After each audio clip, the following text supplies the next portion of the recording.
La introducción de la felicidad en las políticas públicas también ha sido asociada con el neoliberalismo. Bajo esta ideología, la felicidad se convierte en una herramienta para justificar el individualismo y la responsabilidad personal. La psicología positiva, con su enfoque en la autosuficiencia y el crecimiento personal, ha sido criticada por contribuir a una cultura de autoexigencia y por descuidar el impacto de factores sociales y económicos en la felicidad. Somos Johan y Carlos y esto es Historia sin esquemas.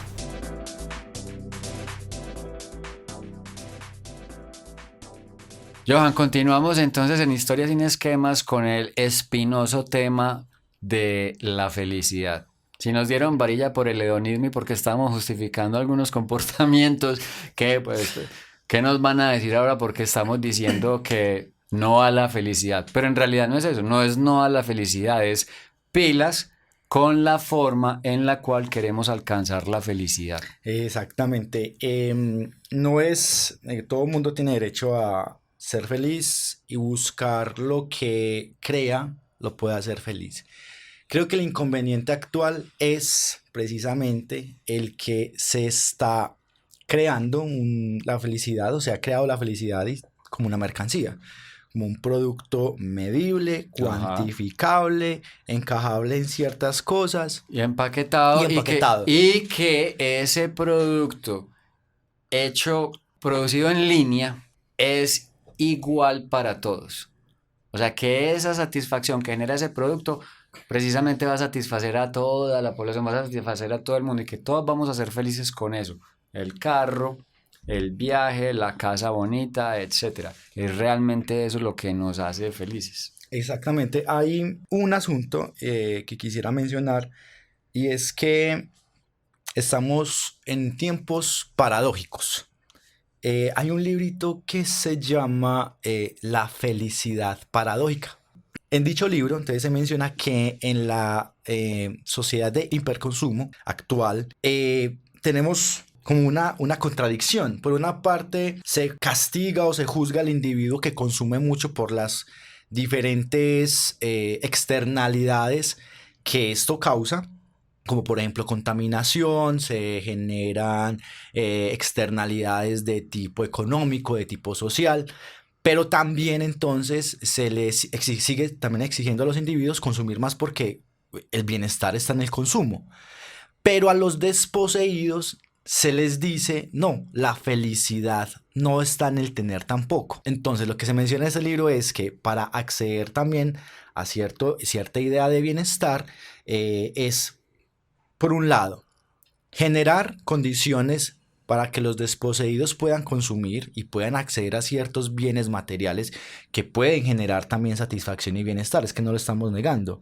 El hecho de tener una cama, el hecho de tener un techo donde dormir, el hecho de tener comida, el hecho de tener ciertos servicios básicos, pues no diremos que basta para ser felices, que la felicidad, creemos desde este programa, es algo mucho más complejo, pero sí son, digamos, las bases para tener unas condiciones dignas. Por el otro lado, también es necesario introducir restricciones para no restringir el consumo, sino restringir el consumismo, porque también se nos ha vendido la idea de que la felicidad se encuentra en el tener, en el poseer, en el consumir por el consumir, y que en realidad termina siendo un espejismo. Es decir, si bien el hecho de tener unas necesidades básicas satisfechas no son, digamos, suficientes para ser felices, sí son necesarias para ser felices. Porque nadie, me atrevería a decir, nadie puede ser feliz aguantando hambre. Ah, sí, por supuesto. Eso, sí, sí, eso está claro. Entonces, Johanna, ahí hay un tema y es la medición de la felicidad. Hoy en día todos estamos cuantificados. O sea, el sujeto de hoy es el yo cuantificado. Y todos esos indicadores de los algoritmos de las redes sociales que nos dicen qué tan felices podríamos ser.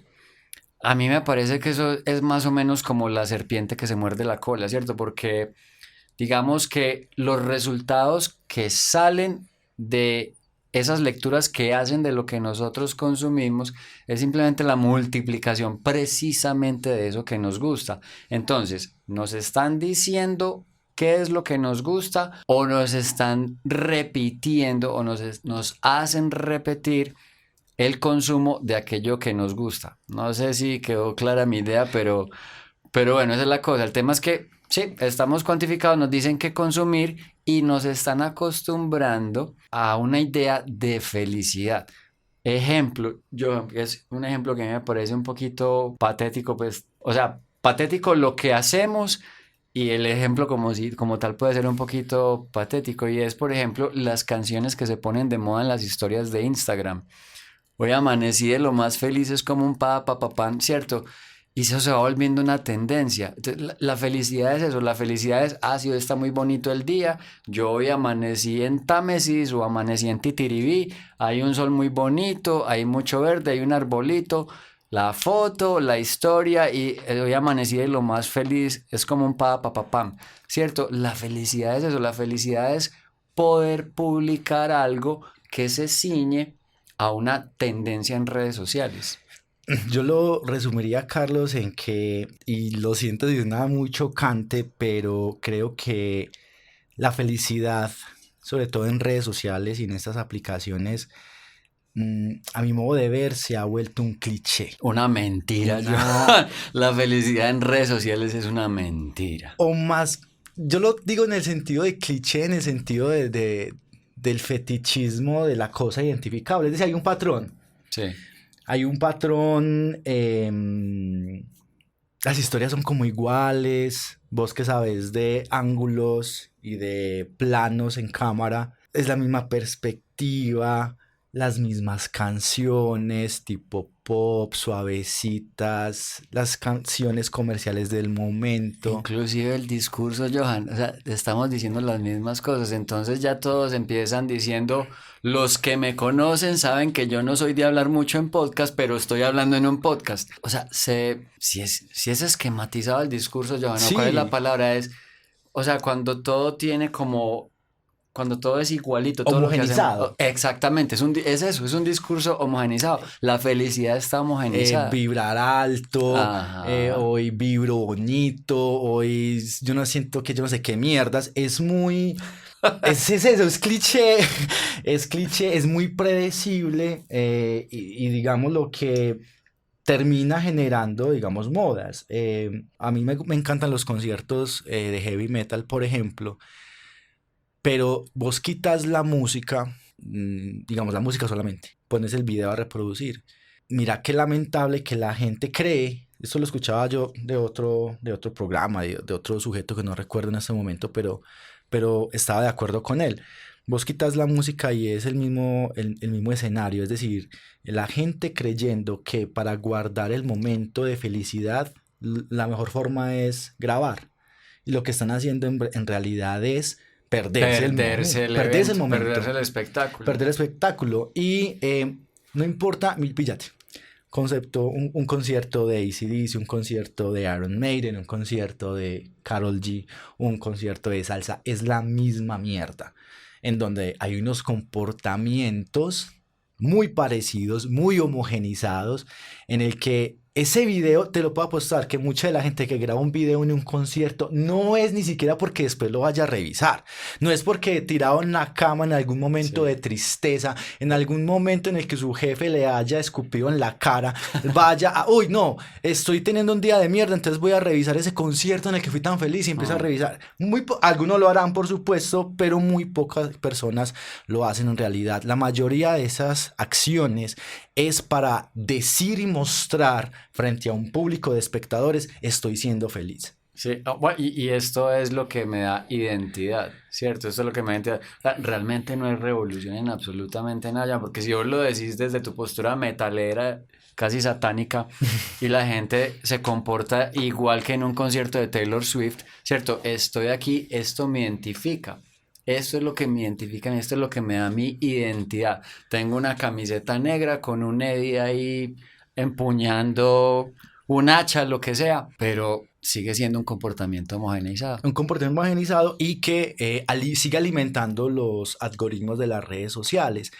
Entonces, bueno, y la cantidad de reacciones y entonces la cosa, y lo que estamos haciendo es dándole información a esos algoritmos para para seguirnos perfilando. Entonces el algoritmo coge tus gustos, ve lo que más o menos te gusta, por decir algo, en viajes. Entonces mostrás el video que estaba, no sé, mostrás el paseo espectacular que tuviste en Guatapé o en Cartagena, en San Andrés, lo que sea, y simplemente la red social, claro, quieres ser más feliz, y salen estos videos lindos, porque no hay, en esos videos no sale gente fea, celebrando la vida, celebrando el amor. Celebrando el amor, con esa sonrisa obscena que vos tanto mencionás, y lo que están vendiendo es eso, una felicidad mercantilizada, es una felicidad empaquetada en un paquetico que te dicen, ¿quieres ser feliz? Viaja. ¿Quieres ser feliz? Haz esto, ve a estos restaurantes. Por eso de ahí, digamos, las redes sociales, yo soy poco de publicar en redes sociales, publico otro tipo de cosas. Yo sí publico mucha huevona. ¿Para qué? Sí, está bien, pero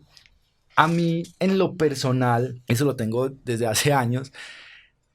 Yo, la verdad, no, o sea, hay veces que yo veo las redes sociales y digo, ok, esta persona está siendo feliz comiéndose algo en, no sé, en crepes, y lo tiene que postar, ok, me quiso ser partícipe de su felicidad. Yo digo, ok, no le agradezco porque en realidad no es que me importe, pero es eso, Pero, o sea, sí, y hay gente que llega al extremo de que cualquier mínima cosa pareciese que quisiera mostrarlo. Y eso me trae a la mente una frasecita que creo que te la dije, que me parece, digamos, genial, y es que hay un poco de tristeza siempre en aquel que habla de felicidad. En realidad, a veces tengo la sospecha de aquel que quiere mostrar que cada momentico es feliz o que su vida es siempre perfecta. Muchas de las veces, y también lo digo por casos cercanos, que muestran una cosa en redes sociales, y es como esta obligatoriedad, es como esta obligación más bien de mostrar de que somos felices porque tenemos que ser felices. Es como este mandato social sublimado, no sé, como indirecto. Sabemos que está ahí, pero no se dice textualmente, sino que hay una, no sé, siento como una presión social, en cuanto a las actitudes positivas frente a la vida. Entonces hay que ser positivo en esto, hay que verle el lado positivo, y como que se está dejando de lado, y sobre todo en las redes sociales veo esto, otro tipo de emociones también que hacen parte del humano. La negatividad también hace parte del humano, y es esa parte que se deja de lado, no solamente en los algoritmos, sino en las redes sociales. Y es que la felicidad está realmente en la negatividad, Johan. Sin la negatividad no hay felicidad, porque en la negatividad está, por ejemplo, el sacrificio, ¿sí? Está el dolor. Entonces, la felicidad no va a ser una cosa permanente, pero cuando alcanzamos felicidad o momentos de felicidad es porque de pronto venimos de un periodo un poquito más oscuro. Entonces, dijiste una palabra clave ahí, Johan, como para relacionar este tema de la felicidad y todo esto que estamos diciendo de redes sociales y de comportamientos con el título del programa y con la introducción del programa de hoy, que es la obligatoriedad. Y es obligatorio ser feliz porque es una política promovida en la empresa. En la empresa, en la sociedad, en el lenguaje. Entonces hay que ser políticamente correctos, hay que estar todo el tiempo sonriendo, porque eso supuestamente, el sonreír te hace más atractivo, el sonreír te hace más, ver como más exitoso, entonces traes el éxito. Sí, lo que dice Neil Strauss en su libro, de que el macho alfa se reconoce porque cuando entra a un lugar está sonriendo. El que sonríe es el macho alfa. Sí, me perdonarán, pero hay veces que no me da la puta gana de sonreír. Sí, sí. Y no es que me sienta ultrujado, porque tampoco voy a llorar acá, pero creo que los realistas y pesimistas también tenemos un espacio, y es necesario, creería yo, a nivel social incluso, que esto lo dice también, hay otro libro que quiero recomendar que ha sido base también para este tipo de conversaciones, es Happycracia, un libro excelente que les recomiendo, porque señala precisamente que las emociones negativas, o eso que se denominan emociones negativas, es que también esa afirmación es un poco pretenciosa de señalar cosas emociones negativas y positivas. Son emociones que sirven y tienen cierta utilidad en cierto contexto. Me explico. Muchos de estos pensadores positivos tratan de decir, como obligatoriamente, no, en el trabajo solo actitud positiva, en la escuela solo actitud positiva, hay que verle lo positivo a todo, hay que ser resiliente, hay que adaptarse, hay que ser innovador, hay que ser yo no sé qué mierdas, pero y hay que evitar la ira, hay que evitar el resentimiento, y eso llevado a lo social es muy peligroso. Porque desde el punto de vista sociológico, no desde el punto de vista psicológico, sino sociológico a nivel social, emociones como la ira, el resentimiento, el rencor, son movilizadores sociales. Una revolución no se hace a punto de sonrisas. Una protesta, a ver, que me diga que las pasadas protestas en medio del estallido social fuimos cagados de risa, me estaba mintiendo o no fue. Allá fuimos enojados, indispuestos con un sistema. Estábamos, sí, llenos algunos de ira, algunos de resentimiento. Malestar. Y esas formas, digamos, sociales de expresarlo, pues generan, digamos, cambios sociales, a veces positivos, a veces negativos, pero por sus efectos negativos no hay que, digamos, también restringirlos, porque como hemos dicho, también generan otro tipo de movilizaciones. Y es lo que señala este libro de Japicracia, que este tipo de emociones, por ejemplo, en el ámbito laboral, también dan cuenta o pueden a los individuos ayudar a visualizar condiciones de precariedad laboral.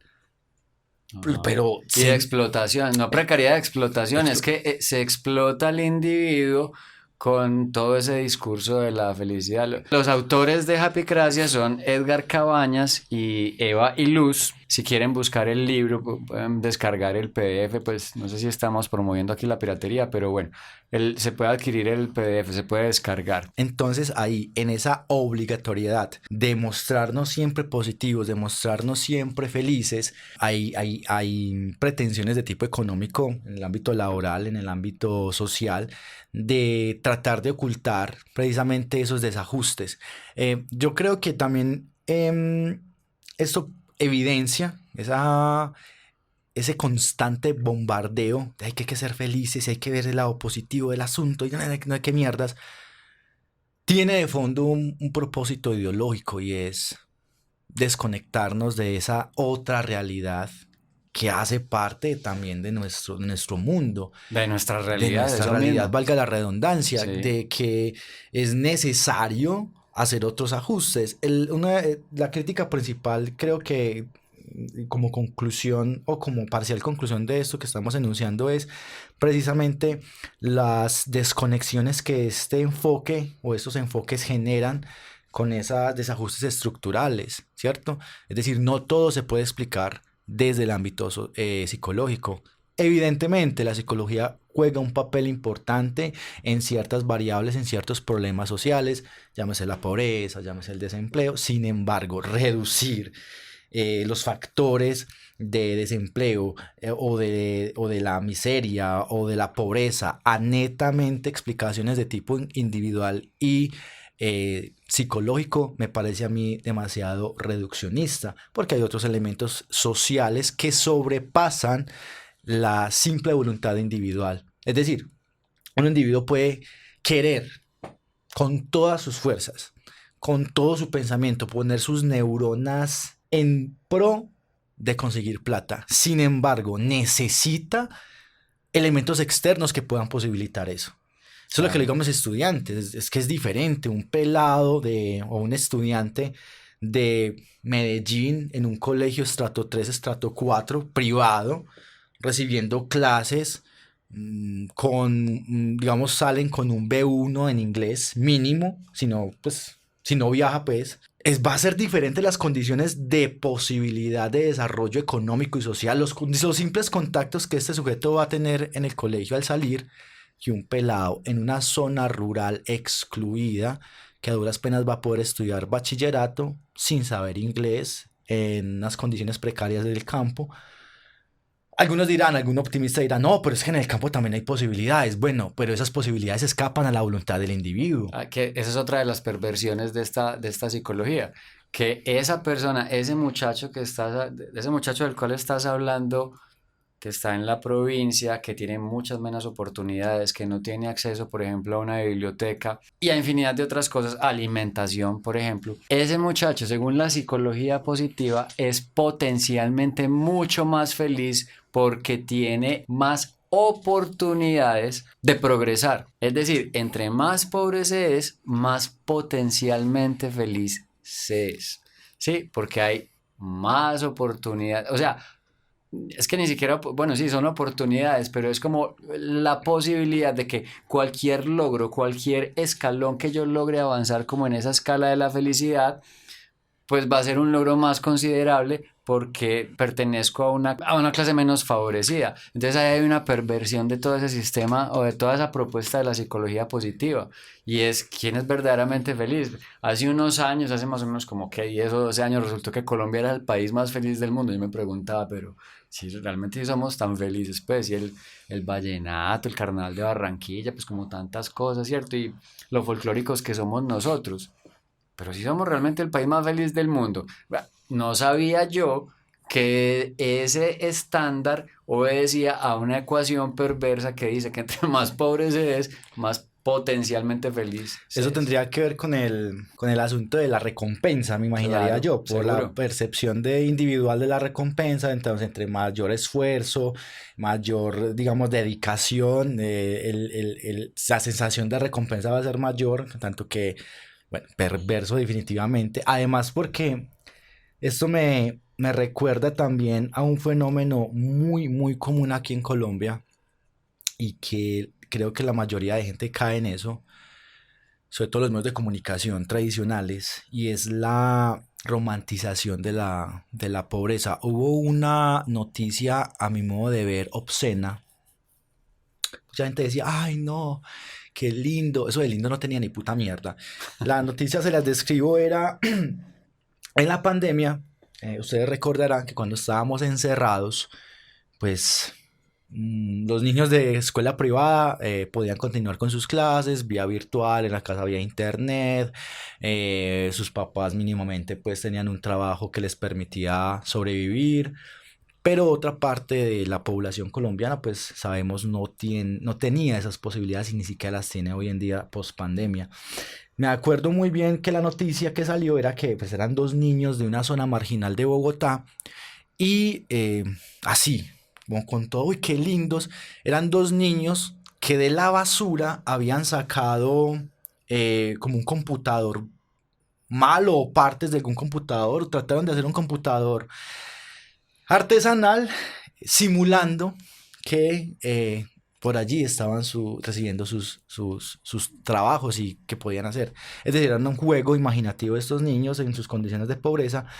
Y la nota de Caracol, creo que lo sacó Caracol, era que no, que ejemplo de tenacidad, de deseos de superar. Coman mierda. Eso no es hermoso, ni eso lo que muestraba es precisamente la calidad de mierda, primero del sistema educativo que tenemos, la desigualdad tan aberrante que Colombia tenía y que la pandemia simplemente desnudó. Algunos, no sé, como que se les tuerce como las ideas y no sé en qué tipo de Suiza, no sé en qué tipo de Canadá la Ah, gente cree que vivíamos sí. antes de pandemia, porque están diciendo pues que actualmente, en fin, pero eso lo que mostraba es eso. Y es muy común ese tipo de noticias aquí en Colombia, como tratando de legitimar que pese a las dificultades que tenemos, que pese a la violencia que tenemos, que pese a las masacres que se cometen todos los días, que pese a las condiciones de mierda que miles de niños están padeciendo en este momento,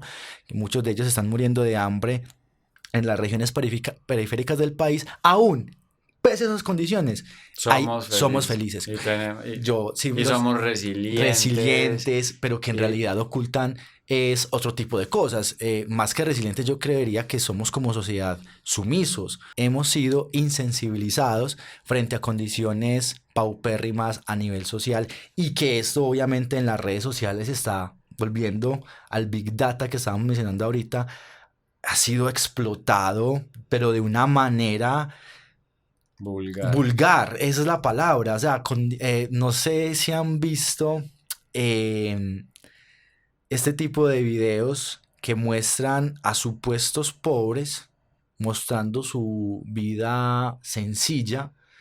Eso sí, tienen una cámara con alta resolución, tienen unos micrófonos porque se siente cuando escarban el suelo, mejor dicho, bueno, los paisajes son hermosísimos, entonces no, así es como vivo yo en medio de la pobreza. Y va a haber una vez son youtubers que simplemente por conseguir likes se hacen los pobres, muestran condiciones de la pobreza, y es eso, romantizando como que miren, pese a las condiciones de pobreza de la gente, hay espacio para la felicidad. Eso me parece tremendamente vulgar y es alimentado precisamente en este torbellino de este boom, de esa obligación de ser felices, del pretender que tenemos que ser felices a toda costa, pese a condiciones externas que evidentemente influyen negativamente, valga la redundancia, en esa posibilidad de ser felices.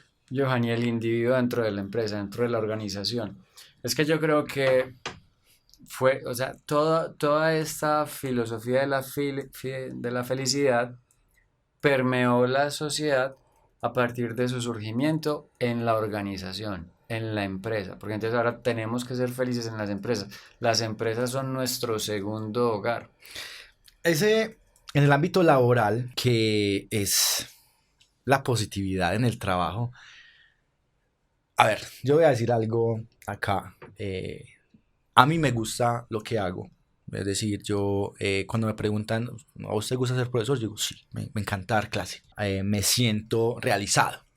De ahí a decir que todos los días me levanto sonriendo, dispuesto, enérgico, entusiasta, con toda a darla. No, yo llego con mal genio, llego con indisposición, a veces con un dolor de estómago del carajo, Sí. y con dolor de cabeza porque no dormí la noche anterior por X o Y razón. Es decir, en el trabajo ha llegado esta exigencia de culpar a los individuos. Miren lo perverso, de culpar a los individuos de las actitudes que asumen frente a las condiciones de trabajo. Es decir, de nuevo, la psicología positiva ha sido utilizada para esto, para decirle a los individuos, miren, como recordemos la fórmula de la felicidad que mencionamos en el capítulo anterior, hay un 40% dentro de esa fórmula que es modificable, ¿cierto? Para ser felices. Entonces, ¿tienes un trabajo de mierda? Bueno, cambia tu actitud frente a ese trabajo de mierda. Sé más positivo, madruga más, sé más sumiso, llévale tinto al jefe, a ese carechimba que te escupe en la cara, o que ni siquiera te saluda en la mañana, o a ese compañero de mierda que habla mal de ti. Cambia tu actitud, sé más proactivo, sé más resiliente. Te bravean digamos, te llama la atención de una forma inadecuada y te humillan. Cambia tu actitud, es una oportunidad de mejoramiento. Aún peor, te despiden y te echan como un perro. Es una oportunidad para emprender y encontrar tu verdadero sentido en la vida. Ajá. Ese tipo de discursos me parece a mí perverso, porque de nuevo están culpabilizando a los individuos de una serie de factores como son las condiciones laborales, las condiciones sociales en las que este sujeto, digamos, voy a decir un término argentino, labura o trabaja, pero es eso, o sea, hay unas condiciones de dignidad en el trabajo que...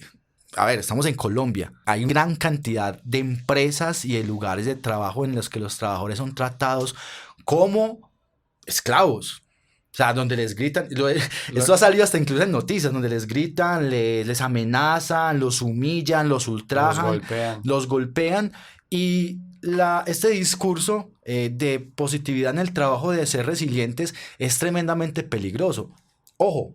No hay que exagerar, también es cierto, hay ocasiones en el trabajo en el que es necesario proactividad y bueno, hay que hacer esto, lo otro, pero creo que este tipo de discursos de la positividad en el trabajo, con ciertas actitudes psicologistas, pueden ser utilizadas para la explotación de los trabajadores y el abuso en sus condiciones laborales. Exactamente, es que eso va de la mano con estas políticas neoliberales, el tema, por ejemplo, de la autonomía, ¿cierto? Entonces, el empleado ya tiene autonomía dentro de la organización para resolver los problemas, pero ¿eso qué significa? En el caso de que lo logre, pues está muy bien, pero cuando hay un problema, o sea, cuando el empleado fracasa dentro de sus proyectos, pues, y diciendo ese término fracaso, pues también como con cierta distancia, pero bueno, si el empleado autónomo fracasa en su proyecto, fue él, no es la empresa, no es la organización, ¿sí?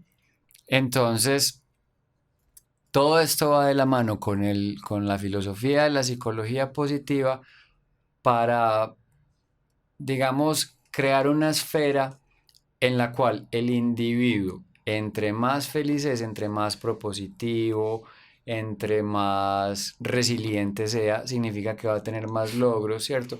Y que eso le va a garantizar un lugar en esa organización. Claro, Carlos, es que ya se habla, la otra vez en nuestros programas de poliamor hablábamos de capital erótico. Ajá. Hoy en día se habla dentro de esta corriente de el capital psicológico. Entonces ya la psicología del individuo y del trabajador empieza a tratarse como una forma de capital.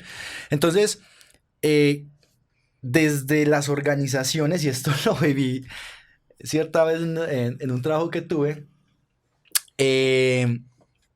claro, es como el sujeto como tal es un capital, es, digamos, capital, es un trabajador, pero su psiqui, su cabecita, todo lo que pasa por su mundo interior también se vuelve capital. Entonces hay que procurar, dicen las empresas, los nuevos empresarios, tratar de cuidar al trabajador tanto en su salud física, ocupacional, como en su salud mental. Eso está demasiado bien, pero hay que ir más a fondo.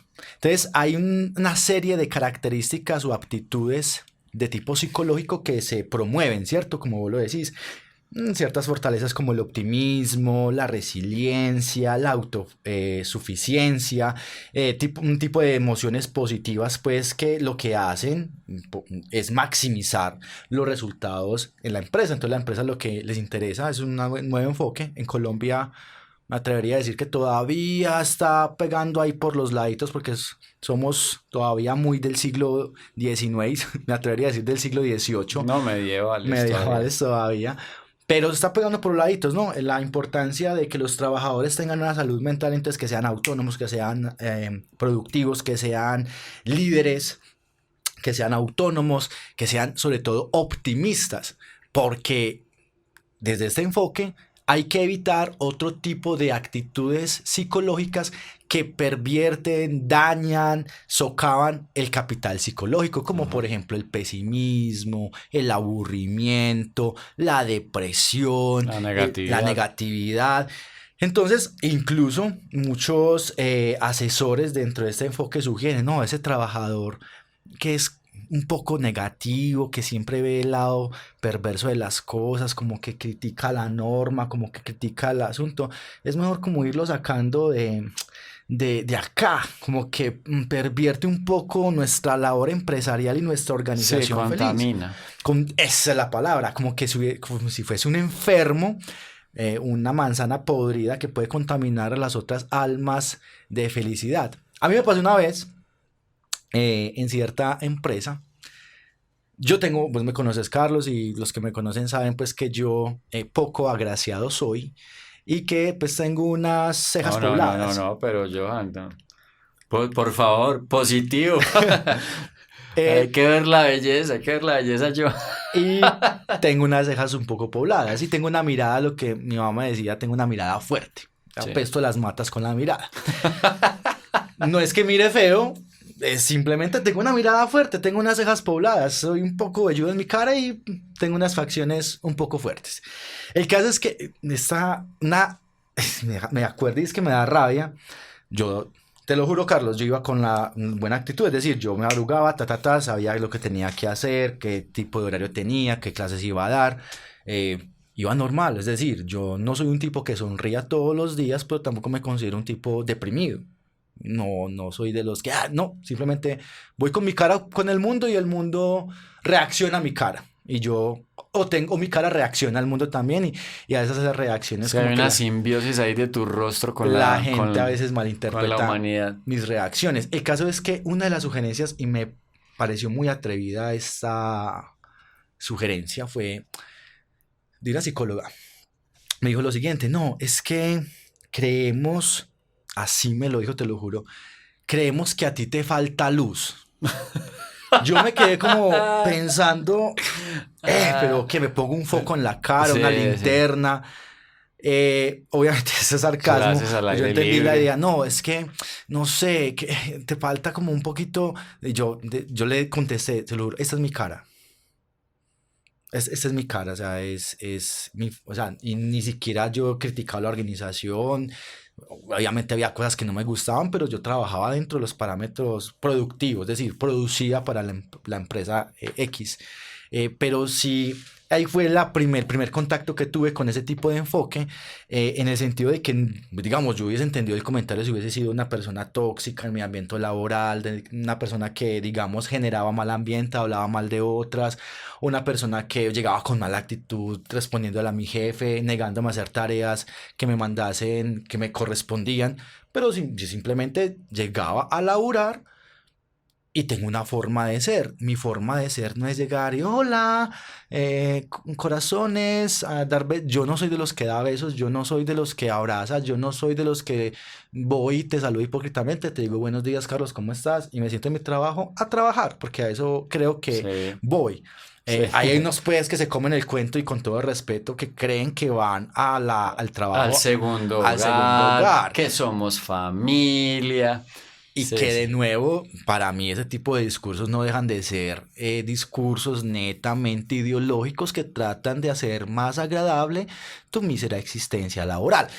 Habrá gente que viva y tranquilamente conviva con eso, todo bien. Sin embargo, yo no soy de esos y creo que es perverso tratar de ocultar ciertas condiciones, digamos, de tipo laboral, salariales, y culpar netamente al individuo, porque es que no, o sea, no es que te paguemos mal, es que estás reaccionando muy mal al salario tan bajo que te Sí, estamos sí, pagando. sí, O sí.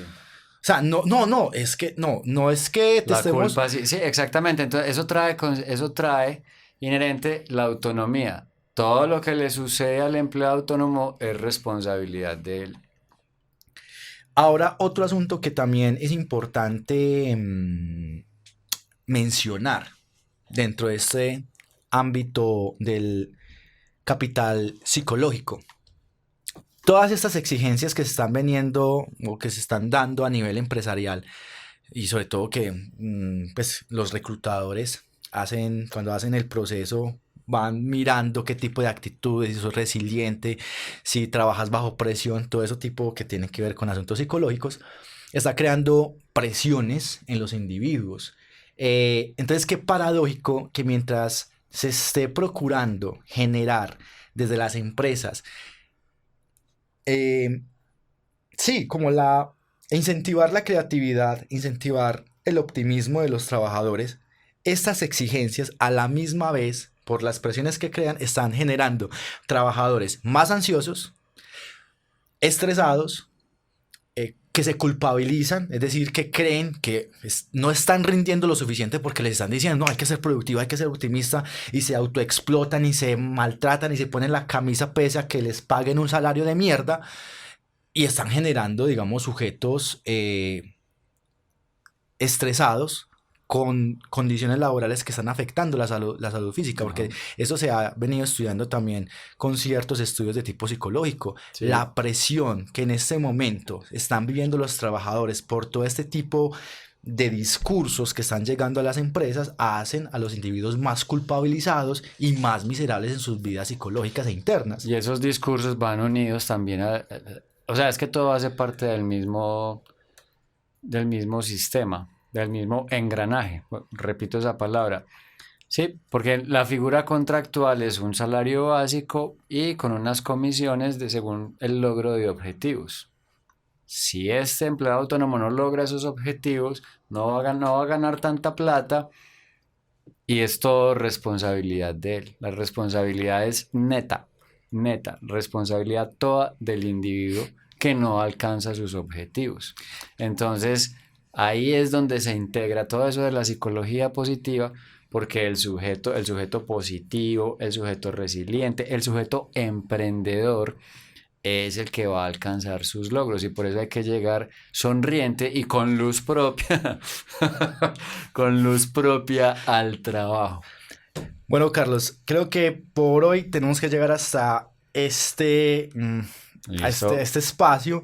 Nos quedan todavía cosas en el tintero. Creo que podemos en el próximo capítulo terminar con algunas cosas que nos quedaron faltando de la positividad en el mundo laboral y bueno, seguir ampliando y problematizando este enfoque de la felicidad que nos han tratado de vender principalmente desde las corporaciones, de la autoayuda y la filosofía y la psicología positiva que creemos está haciendo más daño que aportando a la felicidad de los individuos actuales. Listo, Johan, muchas gracias. Entonces, muchas gracias a José Roberto y nos vemos en un próximo episodio. Recuerden, por favor, estamos muy atentos a toda su retroalimentación, que nos comenten por acá, bien sea en Spotify, en iVoox, en nuestras redes sociales.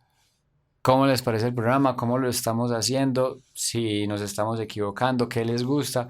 Pero queremos escucharlos, que no sea esta comunicación en un solo sentido, sino que también queremos saber qué piensan las personas que nos escuchan. Bueno, chaitos, sean felices.